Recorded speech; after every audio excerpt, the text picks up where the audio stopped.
Bible, c'est le plus grand livre qui existe. C'est la Bible qui a passé son nom à la bibliothèque. Mais mon bibliothèque est une bibliothèque où on a toute forme de documentation. À mon livre, philosophie, ton fin français, ton fin mathématiques, physique, chimie, je l'ai pour où il y a mon bibliothèque même.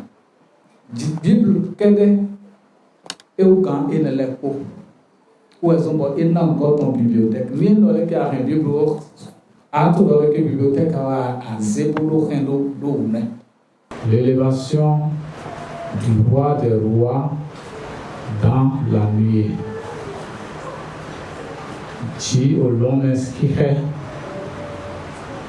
regarde mi tonton Jésus Christ ton. Et ouais, c'est le témoin. Ouais, pour mina y, nous les mettons de ranou mille. Et j'ai l'obéni son d'or. How do I pagade nous y pour. Apagado ouais, because we see apagé. Bon Jésus Christ m'a capou abonnement yolon. Apagement coton et na wasi chemia. Au exemple, et donnami to Jean chapitre 16 verset 7. Jean chapitre 16 verset 7. Oui. Cependant, je vous dis la vérité. Il vous est avantageux que je m'en aille. Car si je ne m'en vais pas, le consolateur, l'Esprit Saint, l'Esprit de vérité, ne viendrait pas vers vous. Mais si je m'en vais, je vous l'enverrai. Merci. Et donc, et j'ai donc, et il est ni ni maïa, bibaoué, et si wa, et n'avait des sons. Bon, et n'a tellement quand on y a pour na Jésus Christ est au Dieu long, bon ici à aussi au toi et tonton. Puis, ne na sole kowa, bon na watawe, na avion, watawe, na mimeko, elle. Na vie de Jésus Christ est thème et béton. Le dit le renouveau est aidé et né. Bon, nous de Midoma, il doit imiter les mains. Nous, ouais. Jésus Christ est fait dit au Kigo et ton main, oiseau. Et oiseau, bon, et Jehagigo. Et oiseau, bon, Azema Ouzouin, il fait au saumon. Et qu'à Joazo doit, il va piquer ton, il va piquer ton, il faut azoer ton. Naïa Bazaga ton, bois non mime, bon mi passi non conco, mi tre non concoledo, le ton, et ma gaie, il va piquer ton, bon, il va ikigo, et tchèhelo, ou il a gagné, dit. Tout le monde ouais mais le match ouais go et nous pour le one ya ko na we ni ma ya et si le ko wa nous pour le et les raisons pour bien ko bi do ici non yégué parce que nous pour le dans le Jésus Christ ja et ja we le ka ja we yo et la ta we ayi ho mi na ko do Nina sento dodo kono moko Nina no pejini Wene no yewa Nina mo teme Dodo teme do apaton E no kuno do tahode Do esombo Nyako eko mido Christian yue ege Atongo Weno do apagede no mi Odoke emile yi Bibawu apo longtemps Nawa Bon nugo Bibawu mongoton Ewa, bon, il a fui, oui, oui, oui, et net, on se met le coup d'aller. Na et donna, apôtre ton lait, to wiwa, oui, gomme, dans une non. Fide, vous manquez point, nous pouvons, nous aussi à paguer, et nous devons y aller, et dit au nous mon coton. Chobo, et minawa, non, vite au Jésus Christ, Et vraiment, oui, nous, mais il a bien vraiment les mains, l'eau. Vraiment, nous rencontrons et descend, Psaume 6, vraiment, chapitre 24, à partir du verset 4 au 10e. Nous allons nous aider. Portes, élevez vos linteaux, élevez vos portes éternelles. Que le roi de gloire fasse son entrée. Qui est ce roi de gloire? L'Éternel fort et puissant. L'Éternel puissant dans les combats. Portes. Élevez vos linteaux. Élevez vos portes éternelles. Que le roi de gloire fasse son entrée. Qui est ce roi de gloire? L'Éternel des armées. Voilà le roi de gloire. Nous avons tout Jésus-Christ dans l'air. Au rang de Wei, bon, roi David, Edochi, Nado Kakigonu, au clonon, na au clonon, bon, quand on moyen, sans qu'être laissé. L'arche de l'alliance, et à petit, à dire à l'énoncé que l'homme Israël si au filet et non c'est mon dos Maou Tito Yémen, c'est-à-dire la présence de l'arc de Dieu représente la présence de Dieu devant donc les enfants d'Israël. Et oui, pour nous, et Jonathan Boulangui avant que nous, et non des actes mon coton de nous con, on est avant. Et non de dire qu'on va couper. Ah, comment coton, et créer dans les pieds, Mao, Tito, Yémen, et non symboliser Mao Naye. Et ouais, il y a avant, nous. S'ils ont combattu avec les Philistins, bon, ils doivent tout dire. Nous disons, mon coton dit domaine, où est à Rosso, David, et par mon coton, vous éloté. Et l'école, et alors, ah, comment coton, et dans ce fidèle, on a Zéwa, et dans Zéwa, Jérusalem, ah, comment coton, dans l'école, et tout est mené, vous construisez, vous battez de l'autre, nous, ah, comment coton, vous voyez l'école si avant, vous voyez, nous, mon coton, nous, mettez aussi, oui, ouais. D'agbélé pour soit il y a le présent mais mon coton venez là décifrer la bonne Zédo Jérusalem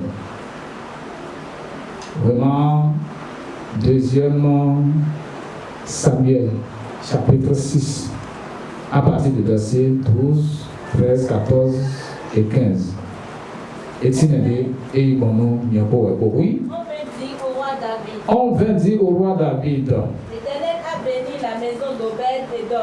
L'Éternel a béni la maison d'Obed-Edom. Et tout ce qui est à lui. Tout ce qui est à lui. À cause de l'âge de Dieu. À cause de l'âge de Dieu. Comment Zédo, où est tombé d'appeler pour oui. Et David se mit en route. Oui, David est soigné. Et il fit monter l'âge de Dieu depuis la maison d'Obed-Edom.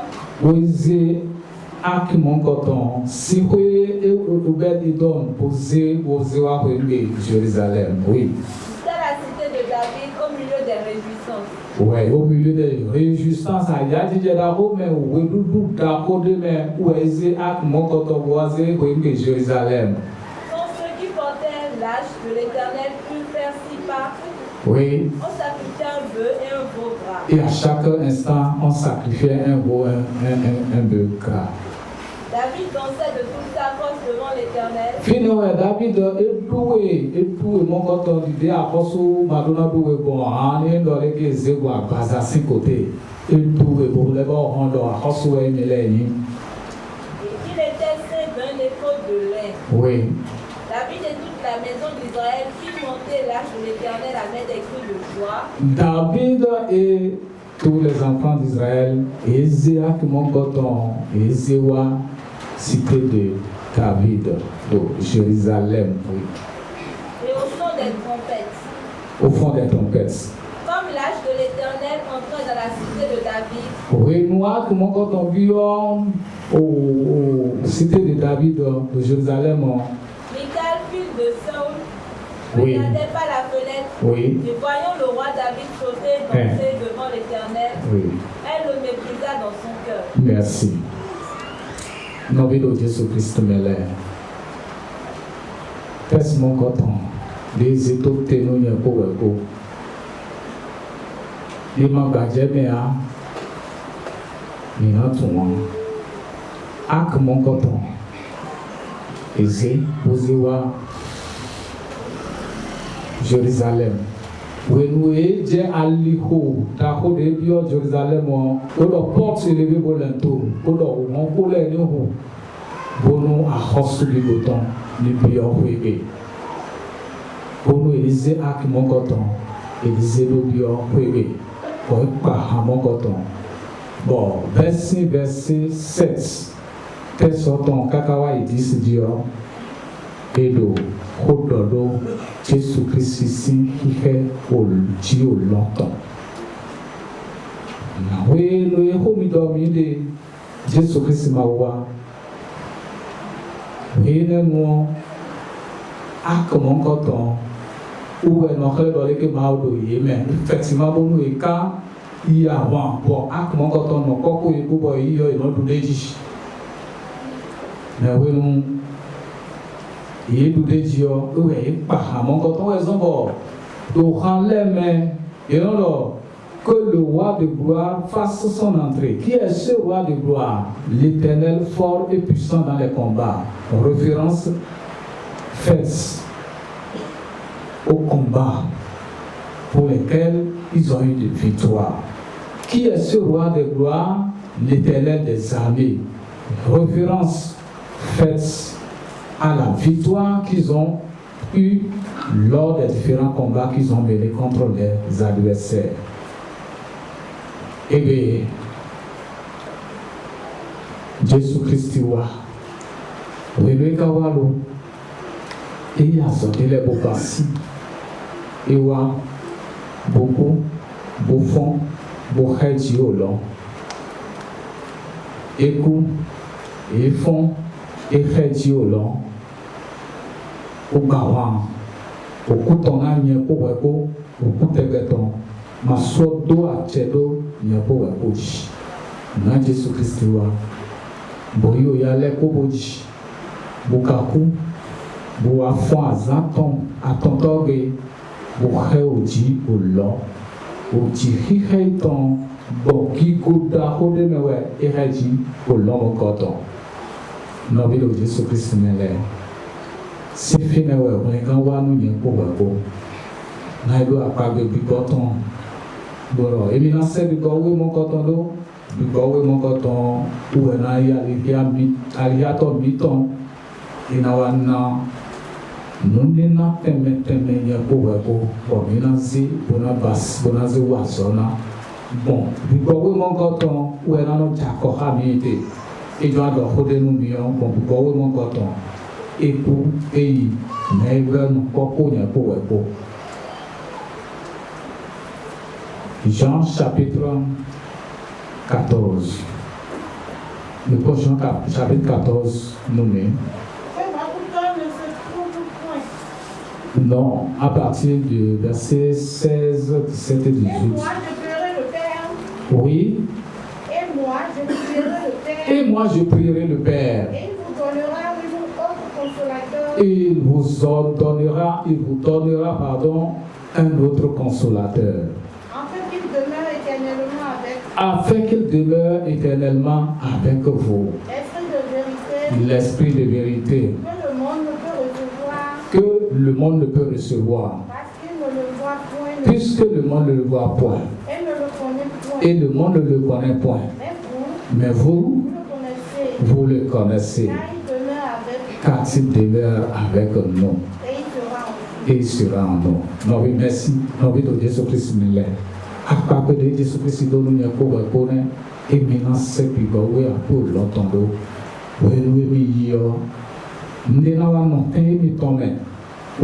nous, nous, nous, mi kawa na sakwelo mi me ena na bibon tum mi ena de mi do aleji bibo mo ko to na ni na bibo to le nkan mi o mi na sibo na do wa so na to agun e ton me apabe de do ni ko wa ko ni bo kai mu bo bo se bibo we mo ko to do bibo we na sino ku do we ye ko wa ko mi de e wa zongo mi na bio Merci garanti na bio a proclaim na eko dro ko mo ko ton da inu apôtre ton le bo yiro ye na imodo emile yi mi ton do sise ya we yi mi ton do se ya zan do pe we bo emi na jo ye do makana jo ye do touch your bi no sure bi do mo yiro ye bo do ko kon de le no ye et ouais, il y a le deuxième testament. Comme il se trouvait avec eux, Oui, nous le papa yeko.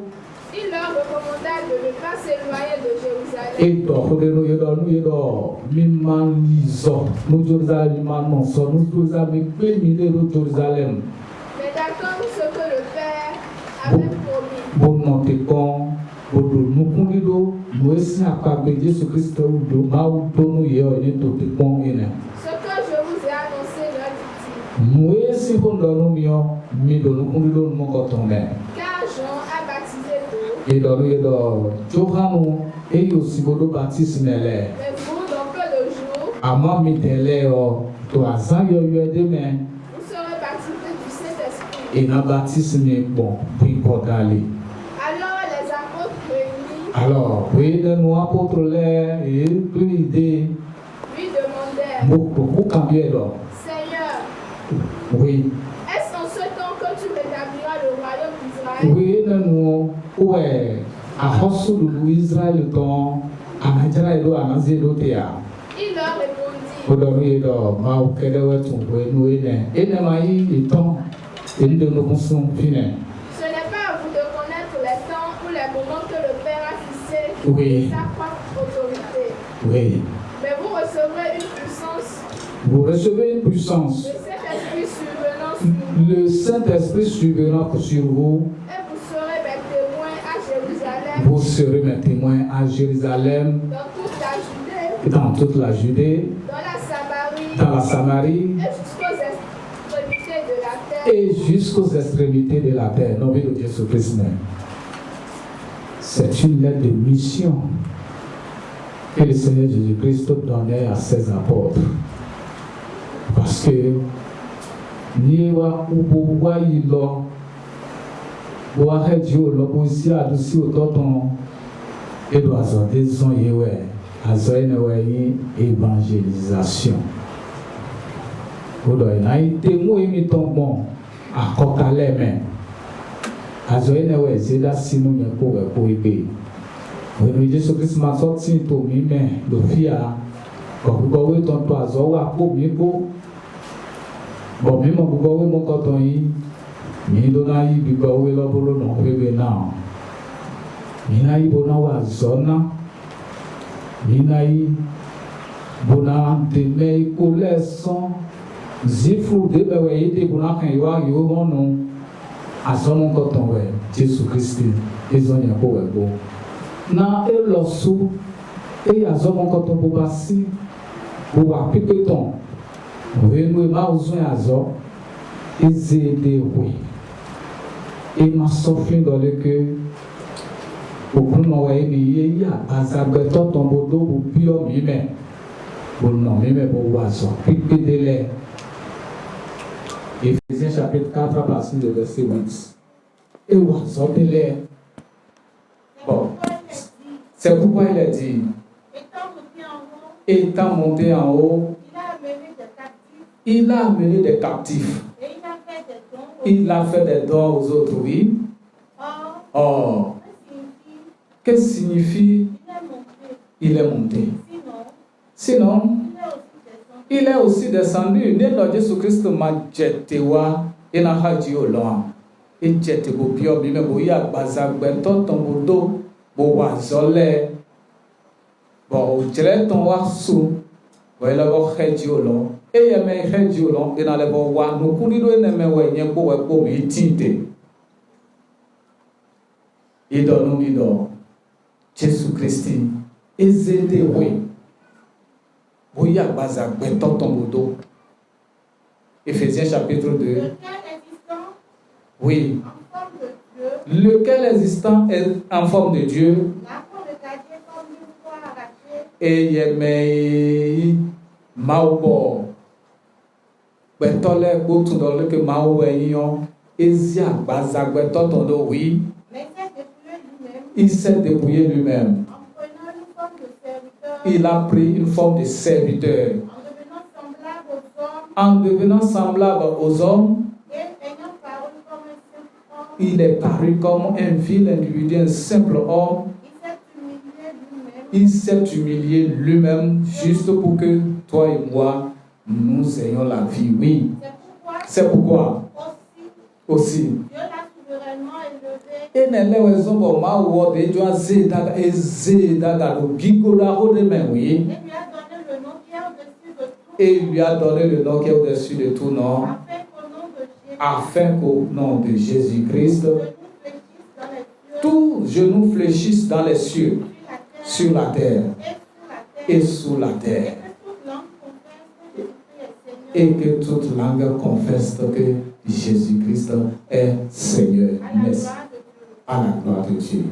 Bien-aimés frères et sœurs, dans le Seigneur Jésus-Christ, Jésus-Christ a pris la forme humaine, est venu rester en nous, avec nous, a travaillé parmi nous, nous a façonné, afin que donc nous puissions lui ressembler.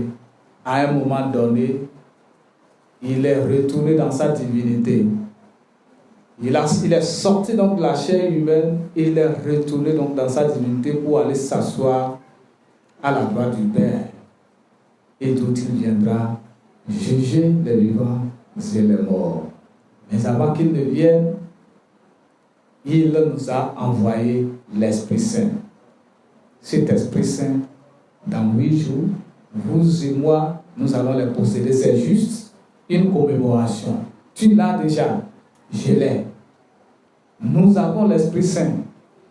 Le reste, comment nous utilisons cet esprit? Est-ce que réellement nous incarnons des chrétiens? Est-ce que nous incarnons des chrétiens? C'est là la grande question. Parce que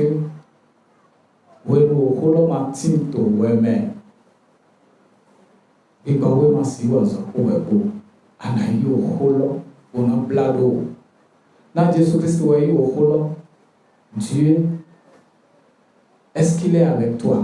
Parce qu'il nous a dit qu'il s'en va, mais qu'il ne va pas nous laisser. Et la manifestation réelle de la présence donc de Dieu parmi nous, c'est à travers le Saint-Esprit. Tu sens, bien-aimés frères et sœurs dans le Seigneur Jésus-Christ, sens-tu la présence de Dieu à côté de toi? Est-ce que moi,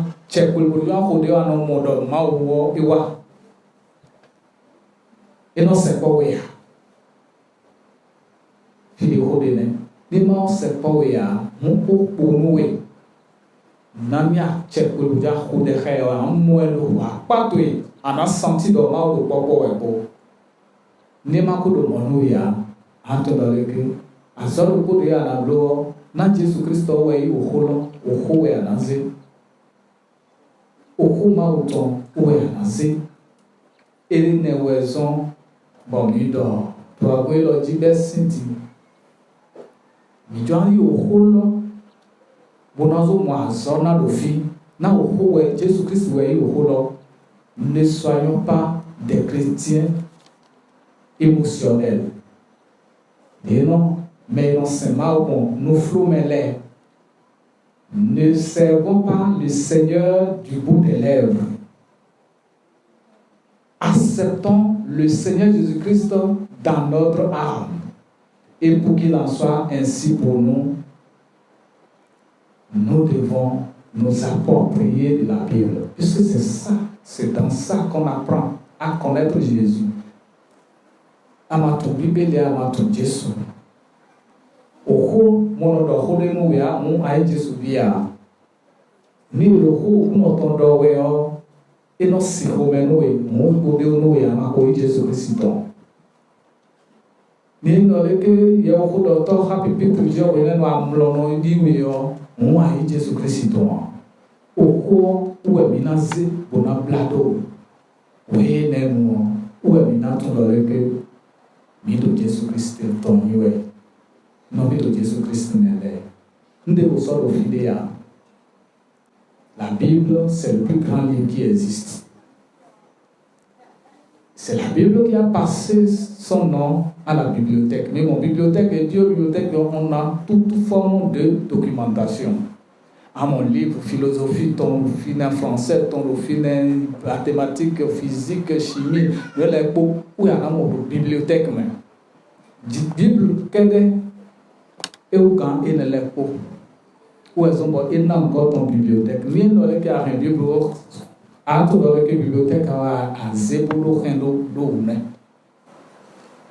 oui, mais de vos soldats, bon, beto na on timbo et na aucun bible. Nous quand on les soldats, nous avons Jésus Christ. Et les raisons, bon, il a eu bible, bon, on a l'oika, bon, on a c'est très important. On ne peut pas ne pas nous approprier de la Bible et prétendre connaître le Seigneur Jésus-Christ.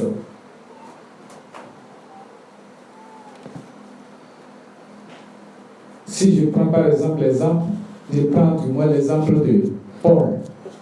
Quand il a reçu l'appel de Dieu sur le chemin de Damas, Mautopé, Acte chapitre 9 à partir du verset 5. Oui, le Mautopé.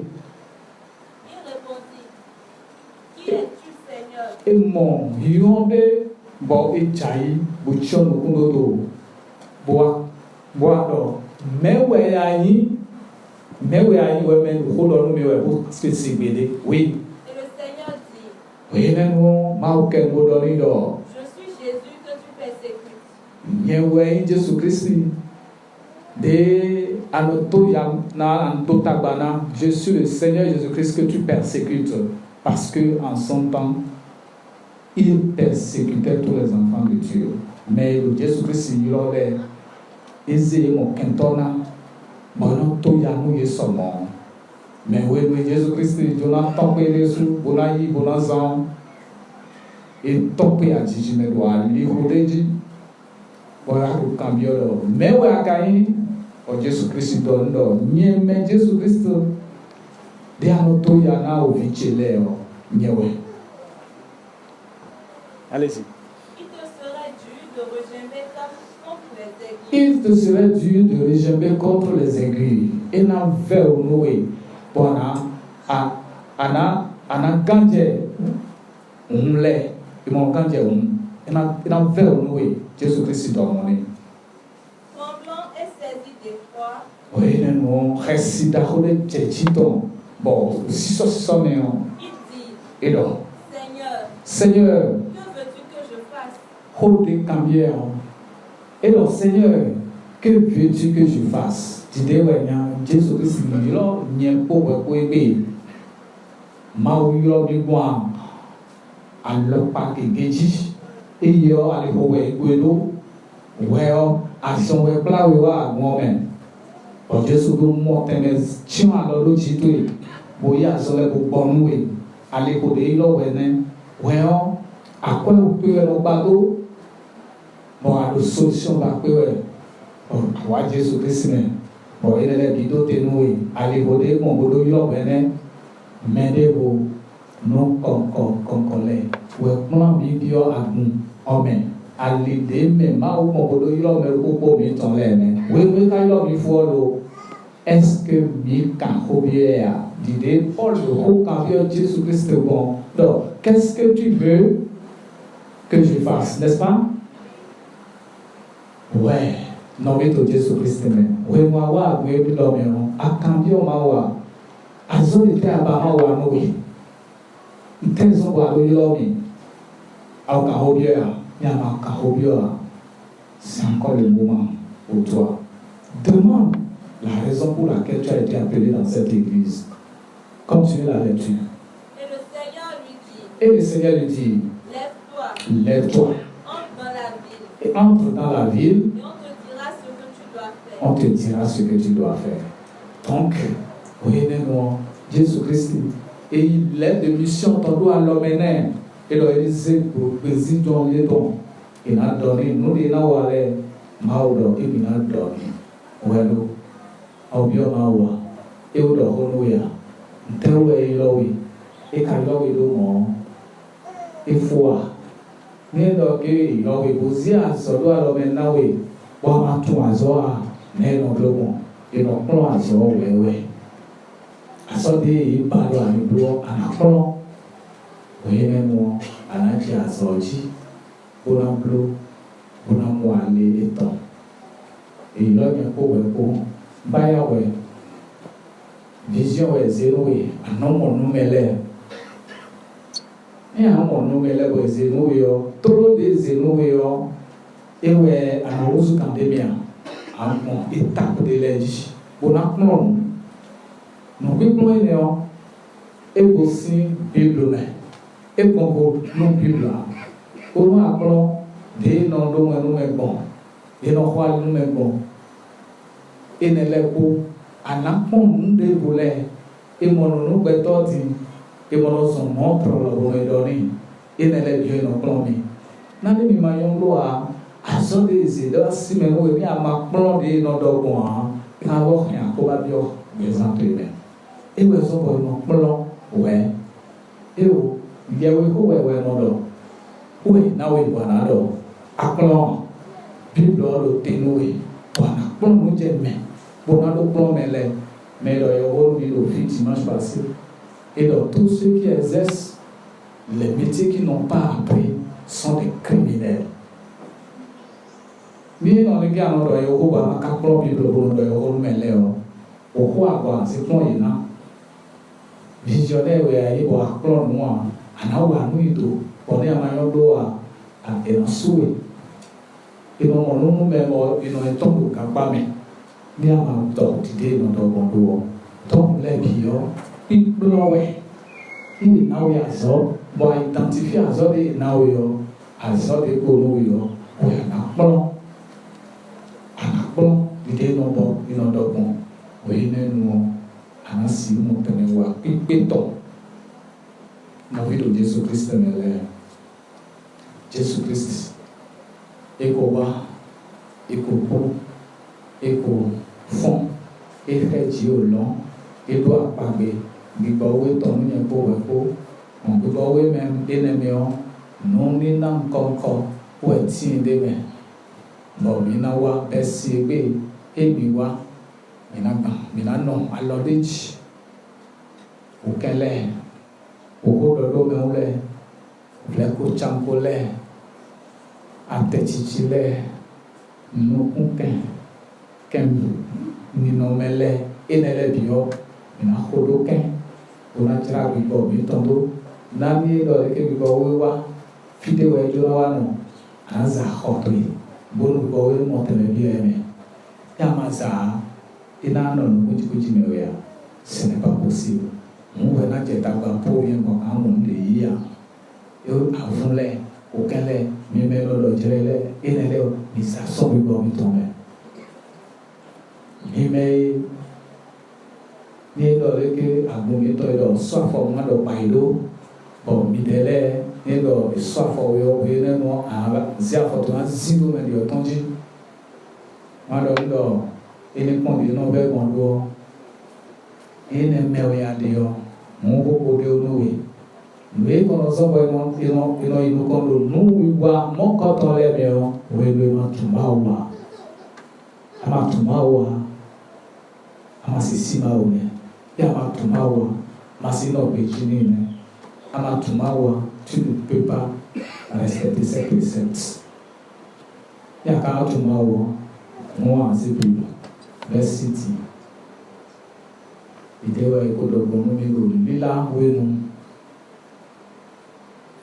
mi dona dio mi me kodulawa kon basa teme c'est important Bime ko ati no konto kakawa ibudo to ilo ayi no konto ba utun wa klon me ma utun ale gudo tɔwo ma wo tún ina wa kuna wa yi kplɔ na do zã gbɛzã yi tɔ miwo blo de dzrogi gbɔn kaka wa nivo de bɔn étape de wo mi biɔ egbe étape de me ka biɔ étape de ebiɔ dɔ nye ko wɛ kó mi ni mo fɔ dzi yi parce que ni ma mo bɔ dzi yaya dzi wɛ mi do taba dze wɛ mi do sisɛ kó nufloko mi ma ye Jésus Christi do gbɛzã mi tɔn mɛ mi wuzu gbɛtɔ yɔyɔa mi kpolo gbɛtɔ xoxoa nyi wɛ edo akpo gbɛtɔ xoxoa nyi wɛ yɔ ko de de nu wɛa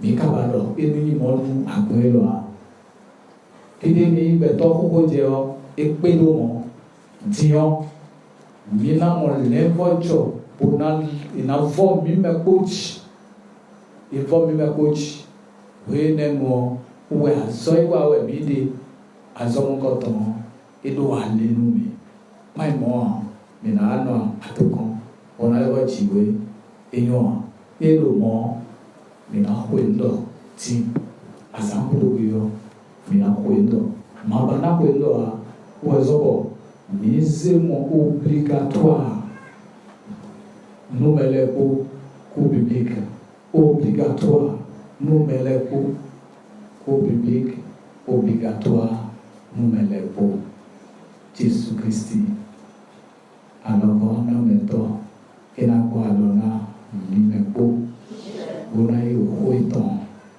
bona do lɛhu na mi bɔn mina ye gbɛtɔ devo bona tɔnsɔn gbɛtɔ xoxo ye mi yi 2 Corinthiens chapitre 5 verset 17. Si quelqu'un est en Christ, il doit recommander de Jésus Christ même. Il est une nouvelle créature. Na mi bado mi me ko mi ni wusu gbɛtɔ yɔyɔ mi ni biɔ Jésus Christ même. Jésus Christ ko yi mais eyɔ gbɛgbɔ wo tɔn do te bolo azɔ wa ko mi ko wɛ. Donc est-ce qu'il y a de Jésus Christ même? Adzekola ŋua do akpato yi mea axɔ de yɔ eno nasi le wea. Et donc si quelqu'un est en Christ, il est une nouvelle créature. Les choses anciennes sont passées. Voici. Toutes choses sont devenues nouvelles. Et tout cela vient de Dieu. Qui nous a réconciliés avec lui par Christ. Et pour nous. Et qui nous a donné le mystère de la réconciliation. Merci. Dai, yo, baba nle, ebedion, mawo, train lo eton, naido, emile kun, baoku, nilado tono, nilado no, enele bojo, bo eminai, bonaze, eminai, wan leuni, eminai, bonazimo, beto, todo tono, et donc il y a pour l'essentiel et oui l'évojo oui dahu nous y a pour bien pour le film malvi ouais nous mais et ma quoi moi et ma naï l'homme ou l'homme et l'homme va vivre mon bien et pour nous y a pour et oui donc minitio min l'évojo et ouais de ouais mité non ou min tension ouais mon côté là mais et le yake ina yimi bona chobele na mi wa mi mo fina le voto ti nu mi we de o do mo mi ti ma se de do e no le ke te ya si to wa we to kan le boy be dion ale voto ma wo le bla no we ni ina le vo yiwe ona chowe to inu we wa lo bio le ma lo ko lo me never to meet him now to Jesus Christ in my life. Bon, au roi midole, mais plutôt, minetolo, nous attendons, nous comptons Jésus Christ. On est dans ton état, on est dans ton on va piquer ton zété, oui.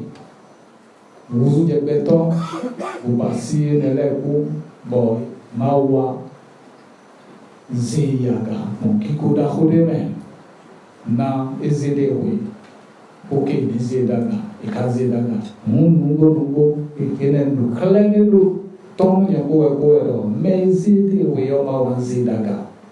Yendo akazewi dedaga, on a got tom, tom, kalenu, kontome, aweto, edwa, pagedeno, medo, yedo, ebi, ma, jolido, tocho, vino, cholido. Ini nasi bibo wiwi aku nonton, bibo mau kotoran mau popo bibo cakopo bibo, bibo wiwi mau kotoran minamu emile, présence emi tonano tu présence mi tonlene, nungo ise bibo wiwi mau kotoran amoia,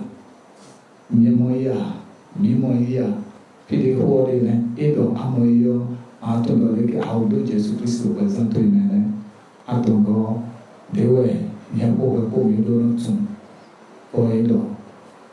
Yolong, me wa oto, wawa, oleganzo, ma use looking good at home, you are dua, pack with the woman, mi level like a jawi. I don't know anywhere.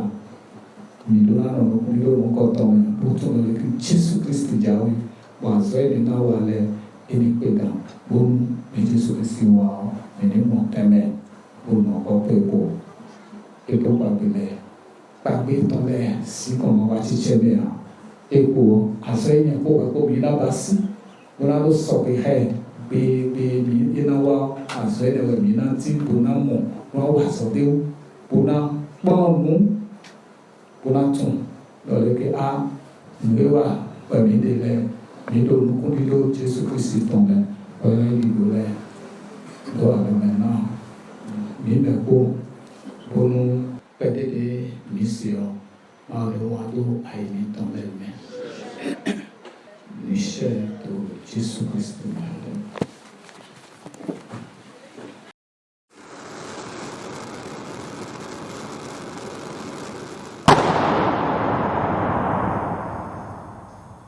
Homo c'est les voice, la voix de l'ECC.